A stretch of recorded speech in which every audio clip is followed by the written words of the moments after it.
Well, Dave Koken and Tony Finn, you can find them on WagerTalk. I am on sportsmemo.com. Dave, how was your game one of the World Series last night?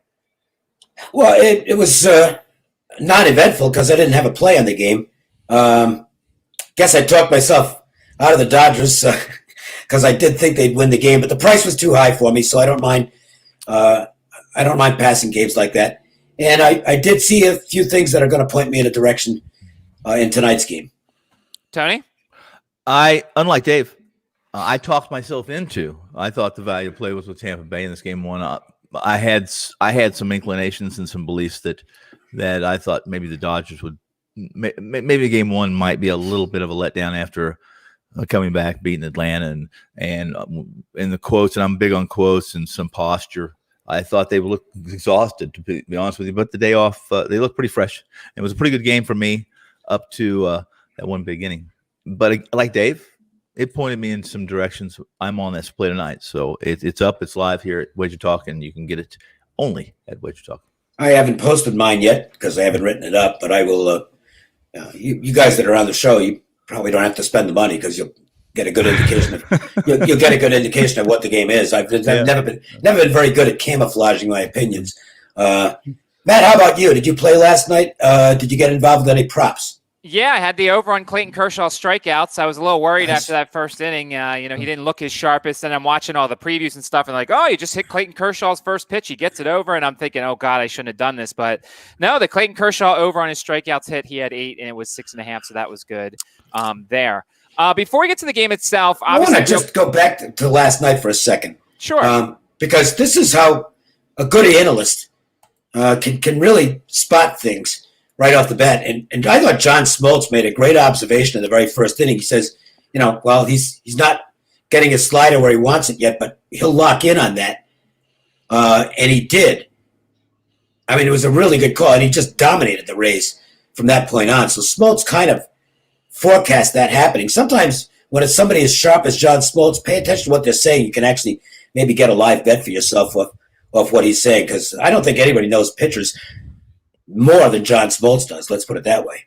Yeah, he is certainly one of the best when it comes to analyzing. Before we get to the game itself, the series price obviously is a lot more lopsided here for this series. -400 is what I'm seeing for the Dodgers, +320 for the Rays. I know you guys don't do a lot of series price plays, but any advice? It's obviously too late to get on the Dodgers, but any chance you get on the Rays here, Dave? No. Okay. No, I think the Dodgers are going to win this series. I think it's going to be very difficult for Tampa.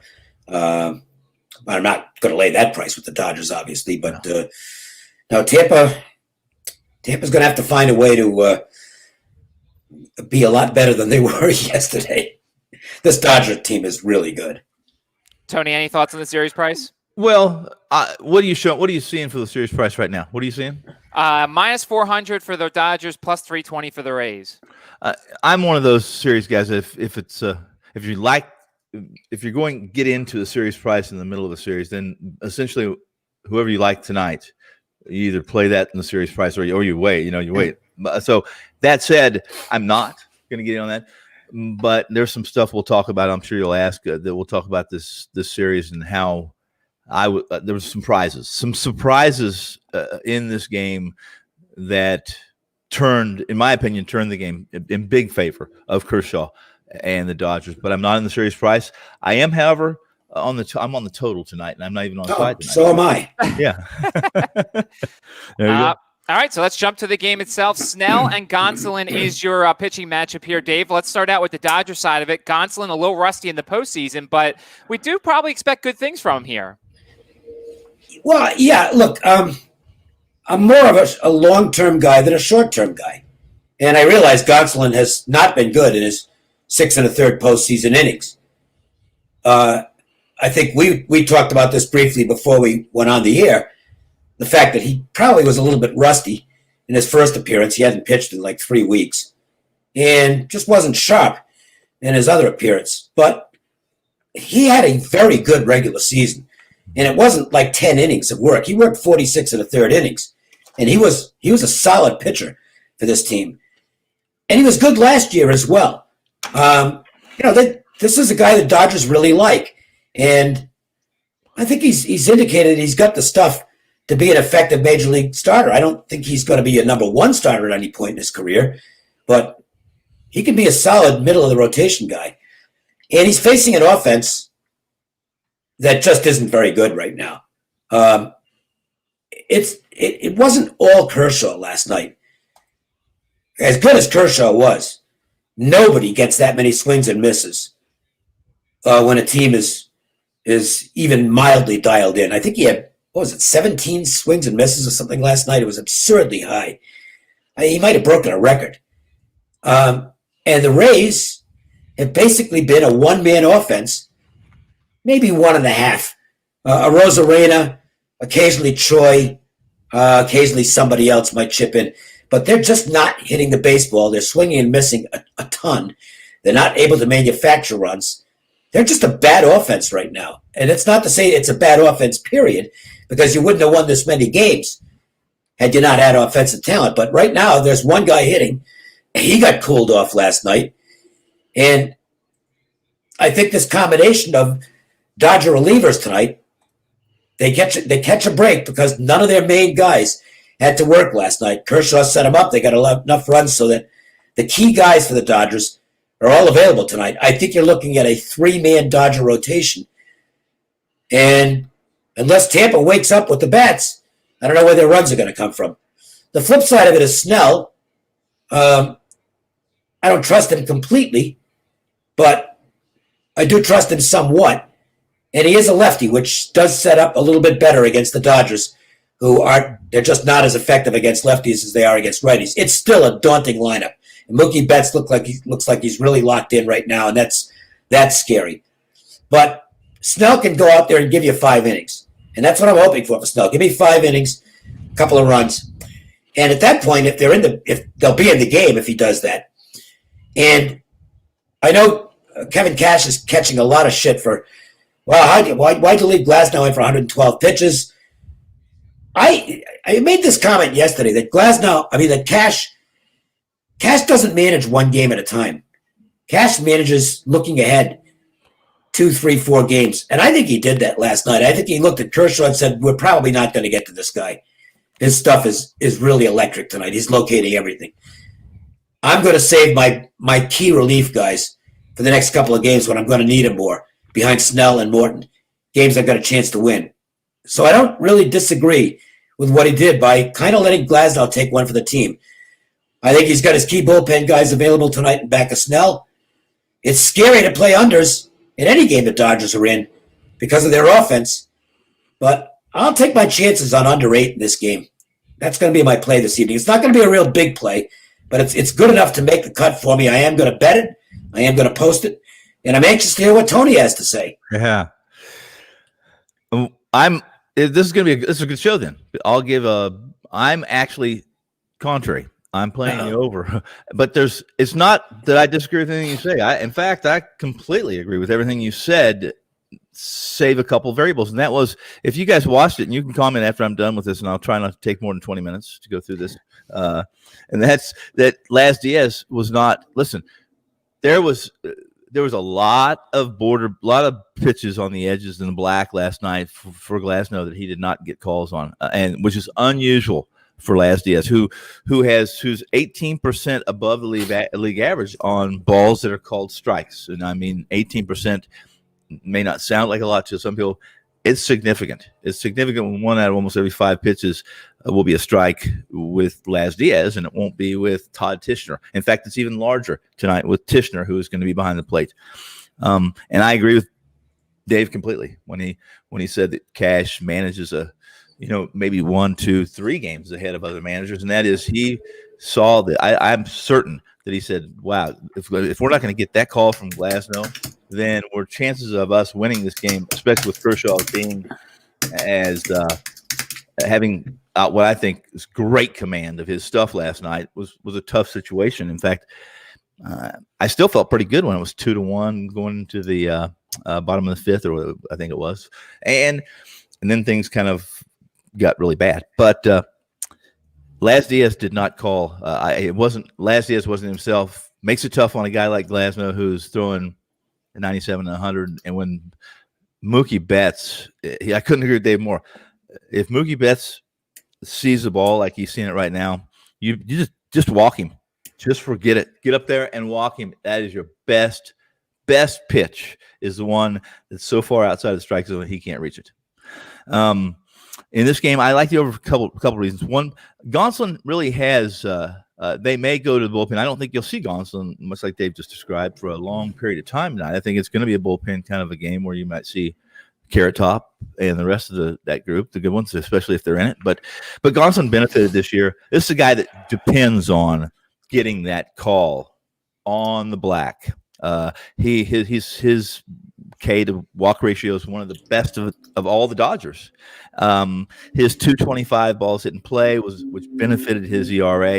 His xFVIP is at 4.5. He can be great, and I think his future is bright. He can also, if he doesn't get those calls from the umpire, he have a tendency to catch too much of the plate when he's hittable. So I'm actually the opposite of Dave. I'm going to go over that 8.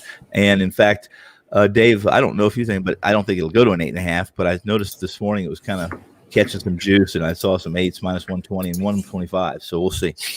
Yeah, the overs minus 115 or minus 120. Okay. So yeah, I'll get even money on my side.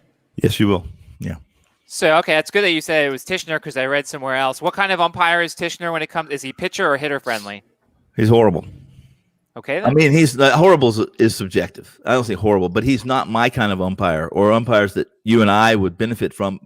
All we want is, we don't care if it's a big or small strike zone so much. I want somebody who's consistent, and Tishner isn't that guy. He's very frustrating for young umpires, and his peripherals or his metrics as far as my charts go are all negative, which means they're all hitter friendly. Dave, we've also seen that Cash is not afraid to pull Snell quickly, and if he goes to Snell, it seems like there's a chance he could go to Anderson early on or go to one of his really good bullpen arms early on. Oh, yeah, I think Snell's going to be out there for only as long as he needs to be. I don't think this is a game where they're counting on 7 innings from Snell. I think it's going to be a twice through the lineup type of deal. This is what Cash does, and I do think Cash will manage this game as if it's one that he's really going to have. Because, you go down 2-0 here, and your chances are really bleak, especially with Buehler coming up in Game 3, although they'll have Morton, who's been fantastic. But, and look, as much of a blowout as it was last night, Tampa wins tonight, they're right back in it. It's 1-1. And you can argue they'll have an advantage because Morton would be set up for Game 3, and if they need him, Game 6 or Game 7. Correct. And Morton right now looks like the go-with guy.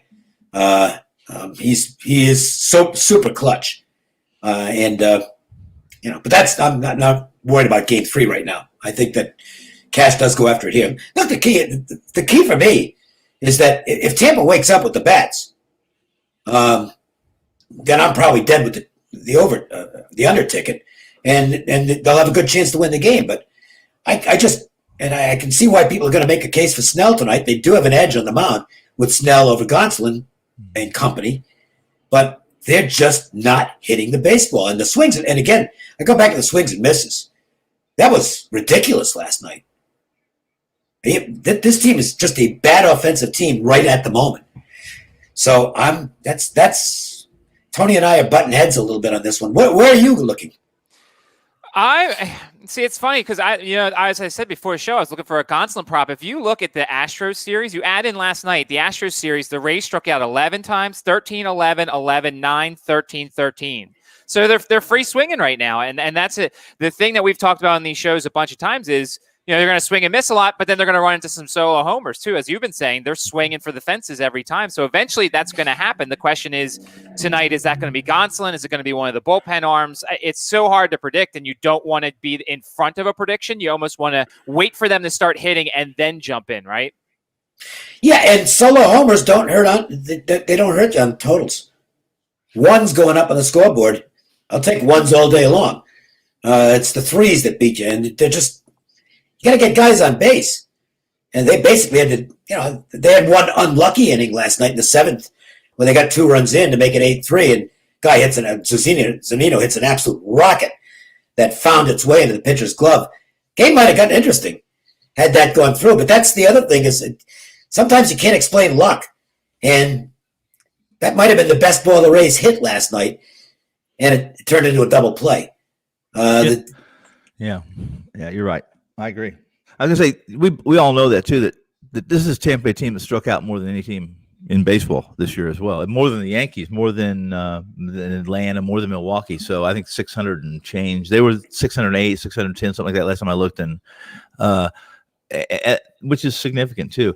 Well, they're a team that wins with pitching and defense. That's correct. They hit 238 for an average, and they slugged. Their slugging was defense, and their OPS they were timely, much like an Oakland team that had an average of 230. They were They can hit some home runs. They can, and that's what they have to do. But Dave's right. They have to be more than solo home runs.